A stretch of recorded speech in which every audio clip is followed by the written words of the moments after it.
네, 여러분 안녕하세요. 조명근입니다. 오늘은 조금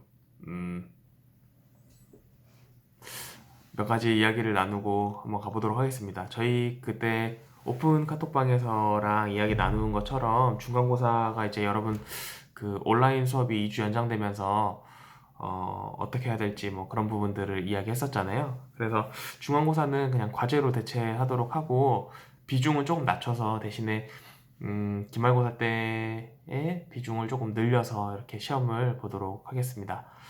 예, 그렇게 하는 것으로 여러분들이 이해해 주시면 좋겠고요.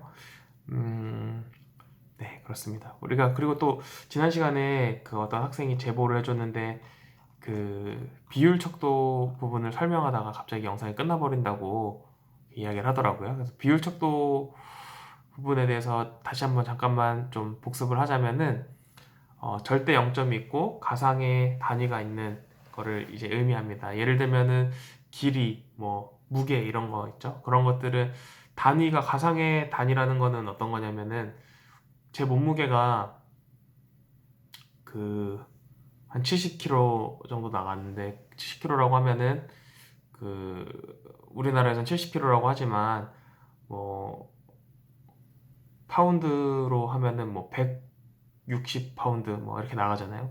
그게 이제 서로 막 왔다 갔다 하는 거죠. 몸무게는 똑같이 있지만 단위가 막 바뀔 수 있다는 거죠. 그래서 근데 몸무게가 0kg일 수 있나요? 없으면 몸무게가 0kg인 거잖아요. 근데 그런 게 존재할 수 있는 게 절대 0점이라는 거고 가상의 단위라는 거는 나라에 따라서 바뀔 수도 있고 뭐 그렇다 하는 것들을 이제 말씀드릴 수가 있겠습니다. 그 키도 막 몇 피트다 이렇게 이야기하잖아요. 우리는 뭐 170이다, 180이다 이렇게 얘기하지만 음 근데 이제 그 어떤 나라에서는 6피트다, 뭐 7피트다 이런 얘기를 하잖아요. 그런 게 이제 다를 수 있다는 거죠. 등간 척도랑 마찬가지로 간격은 일정한데 0점이 딱 고정되어 있느냐 아니냐 거기에 따라서 비율 척도랑 등간 척도를 나눌 수 있는 그게 생깁니다. 여러분 생각해 보세요. 그 당연히 그러니까 위계상으로 보면은 비율 척도가 더 뒤에 오는 거죠. 더 높은 단계에 있는 거죠. 그래서 등간 척도는 우리가 임의로 자른 거잖아요. 물이 어는 점을 0도로 하고 물이 끓는 점 100도로 해서 100칸으로 나누자. 그리고 그렇게 해서 점수를 매긴 게 등간 척도고 비율 척도는 그게 아니라 그 키나 몸무게, 그 자 같은 거를 예로 들 수 있겠죠. 여기 딱 자가 있네요. 이 자를 보면은 여기 1cm부터 5cm까지 간격이 다 일정하죠. 1cm부터 2cm 간격이나 2cm부터 3cm 간격이나 간격이 일정하겠죠. 그래서 이런 것들을 보고 우리가 이제 간격이 일정하다 이렇게 이야기할 수가 있겠죠. 여러분들이 생각할 땐 당연한 거죠. 바보 아니야, 저 교수가 왜 저런 소리 하고 있지? 이렇게 생각할 수도 있는데 그 당연한 거를 여러분 지금 얘기하고 있는 겁니다. 그래서 2cm에다가 3cm를 더하면 5cm가 된다. 뭐 이렇게 덧셈이 가능하죠. 그런 것들이 바로 이 비율 척도의 특징입니다. 비율 척도 같은 경우는 0점이 딱 고정이 되어 있기 때문에 그 고정된 0점을 가지고 활용할 수 있다는 점에서 곱셈이나 나눗셈이 가능하다. 이런 것까지 우리가 지난 시간에 설명을 드렸습니다. 오늘은 평가의 대상부터 조금 나가보도록 하겠습니다. 평가의 대상에는 여러 가지가 있어요. 이것도 이제 제가 누누이 계속 앞에서부터 이야기를 하면서 오고 있는 부분인데 평가의 대상은 다양하죠. 우리가 흔히는 여러분들이 그 제가 계속 좋아하는 그 언프리티 랩스타를 이야기하면서 또 여러 번 얘기했는데 뭐 니들이 뭔데 날 평가하냐 하죠. 근데 여러분들도 사실 여러분들 학생이니까 내가 평가받는 게 당연하다 이렇게 생각을 하시겠지만 또 한편으로는 교수가 뭔데 날 평가하지? 나는 사실 교수가 평가하는 것보다 더 훌륭한 사람인데 이렇게 생각할 수도 있잖아요. 실제로도 그럴 확률이 높고 여러분들이 저보다 훌륭한 부분들이 많겠죠. 그런 부분들도 있겠지만 또 저는 여러분들을 평가할 때 단순히 여러분들의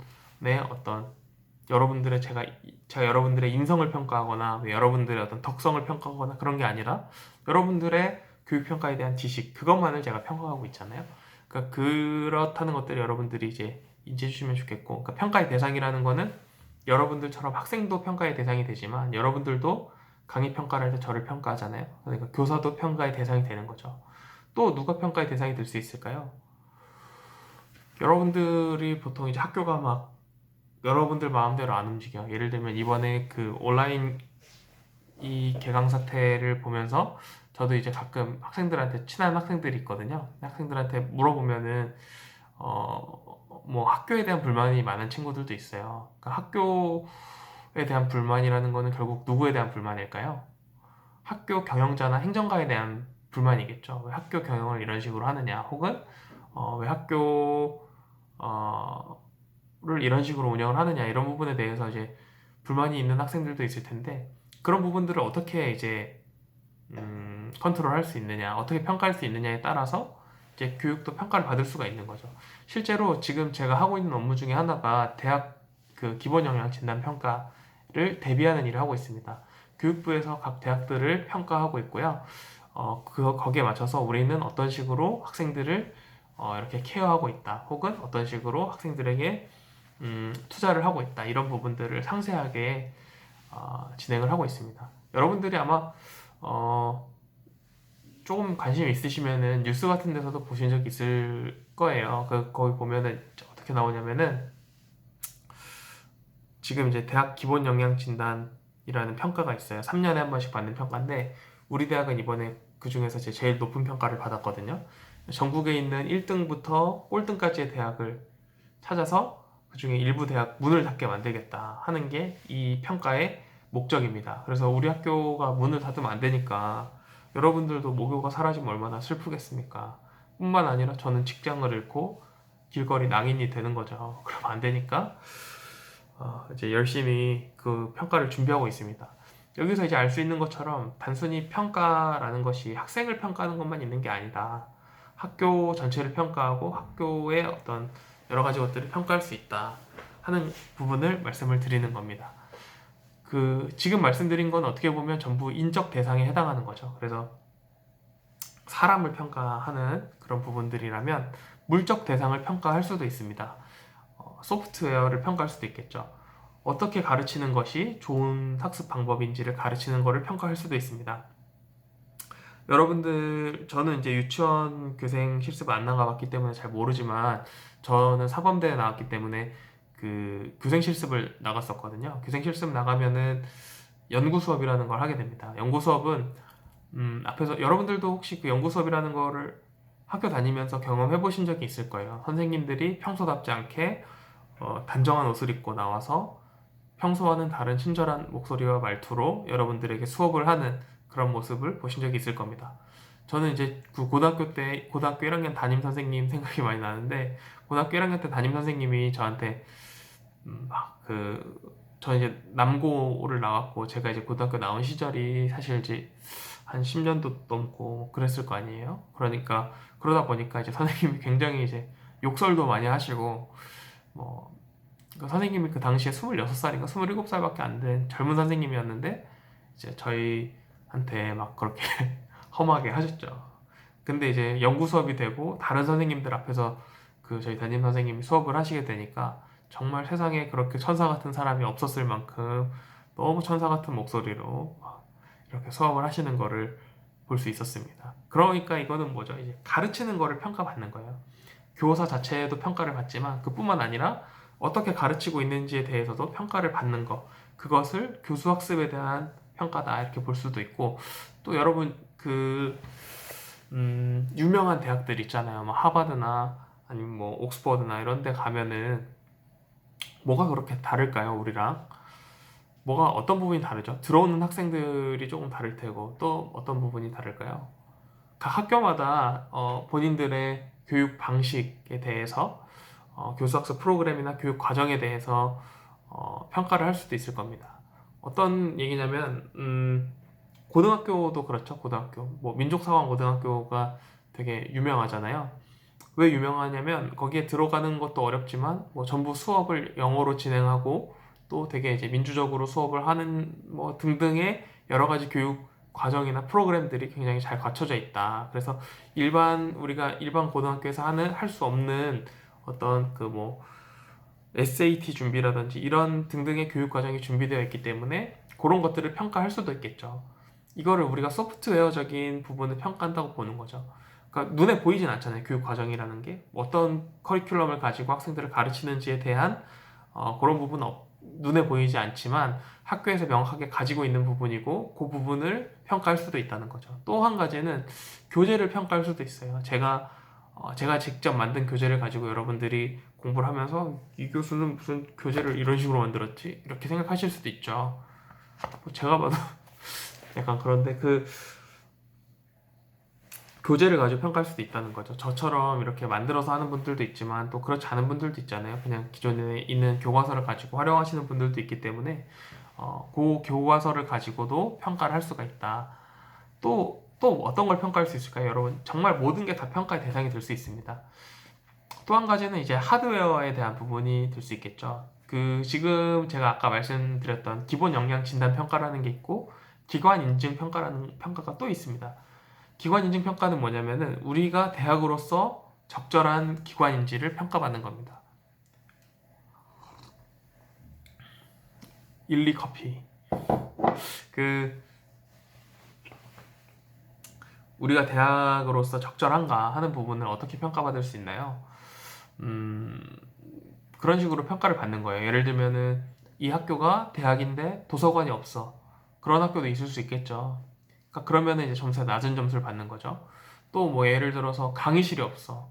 사이버대면은 그럴 수 있겠지만 그런 것들을 전부 평가를 받는 거예요. 지금은 이제 여러분들이 딱 쉽게 떠올릴 수 있을 만한 걸 예로 들다 보니까 그런데 뭐 조금 더 깊이 들어가 보면 관련된 규정이나 관련된 어떤 운영 지침 등이 구비되어 있는가, 또 혹은 대학이 공부하기에 적절한 환경을 가지고 있는가, 혹은 교육에 대한 예산이 제대로 집행이 되고 있는가 하는 부분들을 평가받을 수 있습니다. 이 모든 부분을 사실 기관 인증 평가에서는 평가를 받고 있고요.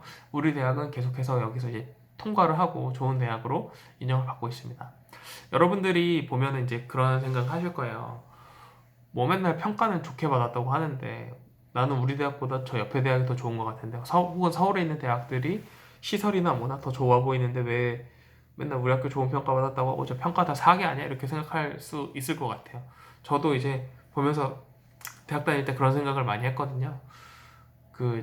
이제 가다가 보면은 뭐 저희 집 앞에도 강원도에 있는 A 대학이 있습니다. A 대학을 보면서 뭐 취업률 1위 뭐 1위 막 써 있어요. 그럼 저 무슨 소리야 저게 1위가 뭐 세상에 하나밖에 없지 어떻게 저렇게 1위가 많지 하는 생각을 했었습니다. 하지만 그게 이제 그런 식의 평가가 아니라는 것들을 알게 됐죠. 대학에 들어오고 나서. 어쨌든 제가 오늘 말씀드리고자 하는 거는 평가를 받는 대상도 다양하다는 거예요. 사람을 평가할 수도 있다. 교사, 학생, 뭐 학부모, 뭐 아니면은 대학 교육행정가 이런 사람들 다 평가받을 수 있고 또 소프트웨어적인 것도 평가받을 수 있어요. 교육 과정이나 교수학습 프로그램, 뭐 교재 이런 것도 다 평가받을 수 있고 세 번째는 하드웨어입니다. 시설, 환경, 예산 이런 것들 눈에 보이는 것들을 평가할 수도 있다. 그래서 이렇게 나눠서도 볼 수 있고 또 한 가지는 뭐냐면 평가에 대한 평가를 할 수가 있어요. 이거를 메타 평가라고 하는데 메타라는 게 뭐죠? 메타니까 그거 생각나네. 뭐 아무튼 인터넷에서 많이 쓰는 말 있잖아요. 뭐 무슨 메타다 막 하는 그런 메타라는 게 사실 뭐 분위기 이런 뜻으로 쓰이기도 하지만 여기서는 어떻게 쓰이는 거냐면은 메타라는 거는 위에 있다는 거예요. 메타인지라는 말 아세요? 메타인지? 아마 여러분 교육 심리 시간이나 이럴 때 배우신 적이 있을 텐데 메타코그니션이라는 거는 뭐냐면 내 생각에 대한 생각을 의미하는 거예요. 내가 지금 이 생각을 잘 하고 있는 건가? 내가 이거를 이렇게 하면 이렇게 되겠지 하는 내 사고의 흐름에 대한 평가. 그게 메타인지거든요. 그러니까 메타 평가라는 거는 뭐냐면 이 평가에 대한 평가예요. 평가가 제대로 이루어지고 있는 건가? 지금 이 평가를 우리가 이런 기준을 가지고 평가하기로 했는데 이 기준들이 과연 적합한가? 제가 여러분들을 평가한다고 할 때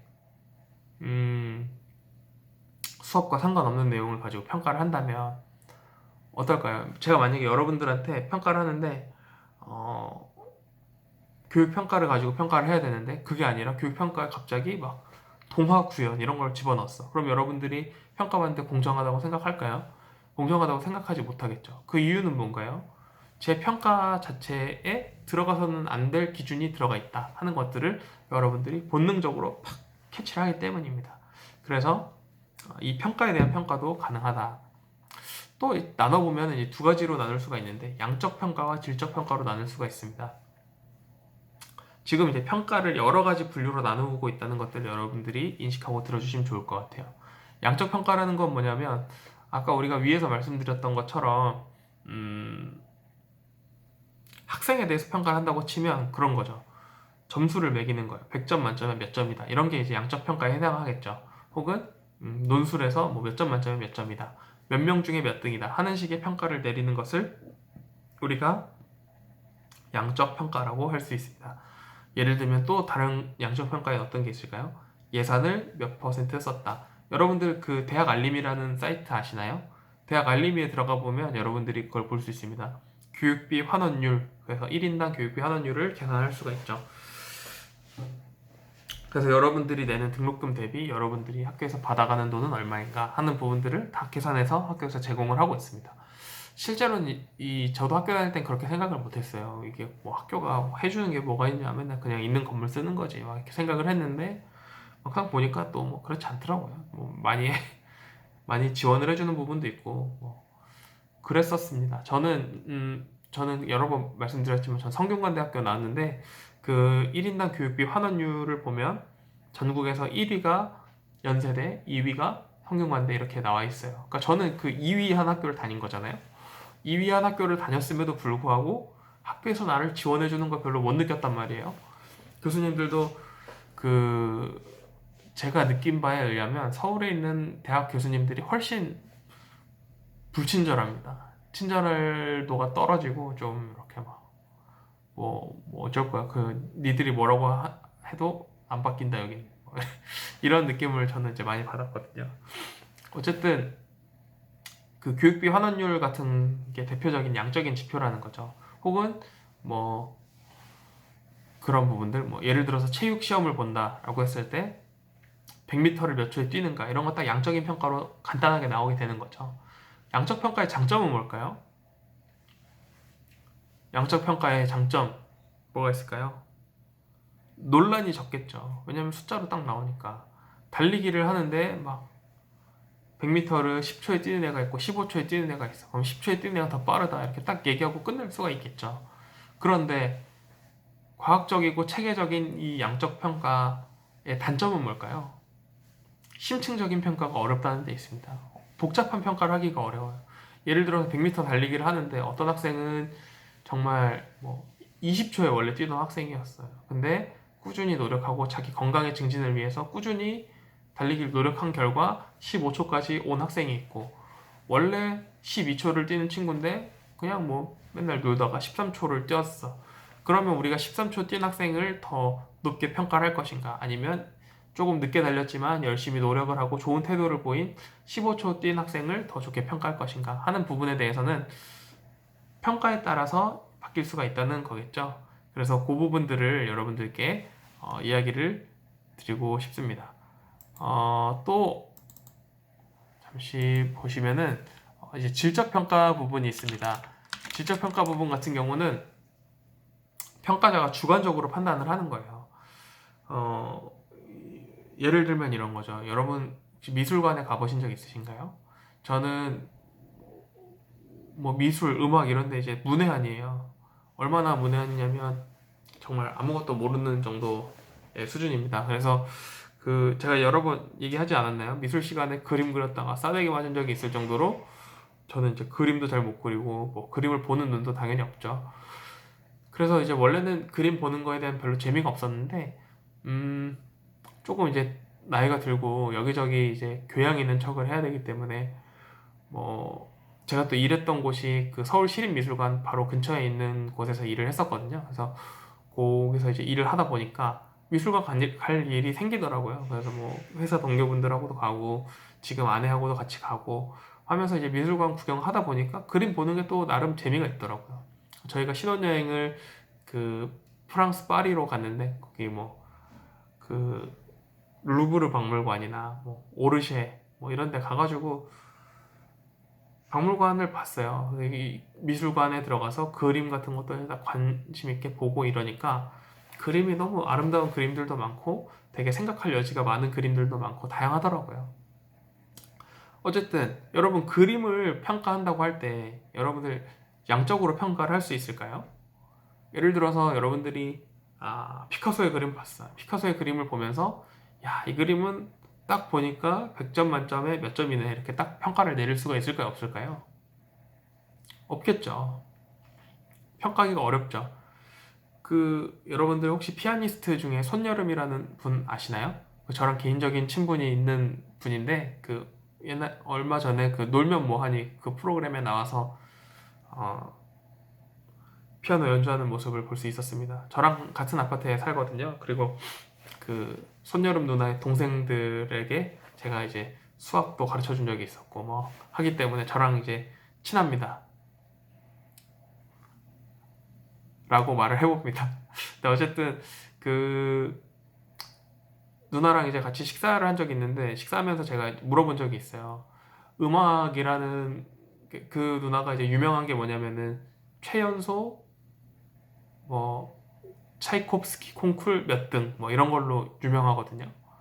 1등을 했는데 뭐 최연소로 세계에서 제일 어린 나이에 1등하고 막 그런 게 그 누나의 커리어에 이렇게 딱 들어가 있어요. 그래서 제가 그걸 보면서 이 음악에 대해 문외한인 입장으로서 궁금한 게 있다 하고 질문을 한 게 뭐냐면 콩쿨이란 내가 볼 때 누나나 아니면 그냥 호서대 음대 다니는 학생이 피아노 치는 거나 그냥 듣기만 해서는 나는 무슨 차이인지를 잘 모르겠다. 그냥 악보에 있는 걸 그대로 치는 건데 거기에 어떤 평가가 들어가서 누나는 1등이고 이 학생은 1등이 아니고 하는 판단의 기준이 있는 게 나는 신기하다. 어떻게 그럴 수가 있느냐? 라고 했더니 그 누나가 이제 저 같은 문외한을 위해서 딱 이렇게 성실하게 대답을 해줬어요. 거기서부터는 평가자의 주관적인 판단이나 이 곡을 어떻게 해석할 건지 그리고 이 부분을 어떻게 표현하는지에 따라서 곡을 듣는 전체적인 느낌이 달라진다 라는 거를 이제 이야기를 해줬죠. 그래서 이 누나가 해준 이야기 중에 되게 재밌는 얘기가 많았어요. 그러니까 클래식이라는 거에 대해 잠깐 얘기해보면은 클래식이라는 것도 원래 옛날에는 지금의 대중음악과 크게 다르지 않았다. 그게 이제 누나의 설명이고 대중음악과 다르지 않았기 때문에 모든 사람들이 그냥 편하게 듣고 즐길 수 있는 물론 당시의 그런 시대적인 상황들을 제외하면 대중적으로 즐기던 음악이 클래식이었다는 거죠. 그리고 이 작곡을 하는 사람들이 직접 연주를 하기도 하고 하면서 이런 클래식 음악들이 이제 발전을 하기 시작했는데 어느 순간부터 이 클래식 작곡이 멈추고 옛날 곡들을 연주하기 시작했다는 거죠. 지금은 그래서 우리가 막 슈만, 차이코프스키 아는 사람 이름 다 나오죠. 모차르트, 베토벤, 쇼팽 이런 사람들 피아노 치는 걸 우리가 듣잖아요. 그분들의 곡을 듣잖아요. 그러니까 옛날에는 자기가 만든 곡을 자기가 연주해서 사람들한테 들려줬다면 이제는 옛날에 만들어 놓은 곡을 어떻게 해석해서 치느냐에 따라 평가가 달라진다는 거죠. 그래서 이제 이 질적 평가를 얘기하다 여기까지 왔는데 질적 평가는 이 숫자로 매기기가 어렵다는 특징이 있다는 거죠. 그리고 전문가의 눈에 의존하는 것들이 많다는 거죠. 그래서 이런 부분들이 이제 질적 평가다. 그럼 여러분 이제 어떻게 써요? 어떤 사람은 양적 평가로 하면은 딱 무자르듯이 딱딱 떨어지니까 얼마나 좋냐 이렇게 얘기할 수 있겠지만 또 어떤 분들은 야 그러면 그림은 어떻게 평가해? 아니면 음악은 어떻게 평가해? 하는 부분들이 이제 있을 수가 있겠죠. 근데 비단 이런 부분뿐만 아니라 국어 시험을 잘 못 보더라도 글을 잘 쓰는 친구가 있잖아요. 여러분들 그런 친구 만나본 적 없으신가요? 저희 반에 막 시 쓰고 이런 친구가 있었는데 그 친구가 국어 성적이 좋진 않았어요. 그래서 이 두 가지가 서로 어떻게 해야 된다? 상보적으로 이루어져야 된다. 상호 보완적으로 이 두 가지가 이루어질 때 평가의 효과가 극대화될 수 있다 하는 부분을 이야기를 드렸습니다. 그래서 교육평가를 할 때 중요한 부분에 대해서는 다음 영상에서 다뤄보도록 하겠습니다.